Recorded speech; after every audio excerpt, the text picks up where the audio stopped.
must also understand that our national household is impacted both positively and negatively by sources and forces outside of our national control.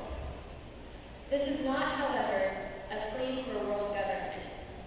It is rather a challenge to the class of 2013 to understand and embrace a certain reality that people with a common culture and a common sense of moral purpose cannot ignore the reality of the challenges of the 21st century and the interdependency of a global household to be managed responsibly, and are called to take these challenges head on.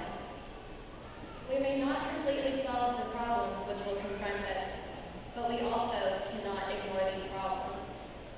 I would like to encourage the class of 2013 to take these challenges and make them opportunities to embrace our cultural diversity. And remember, we are morally compelled to support one another. We, like the global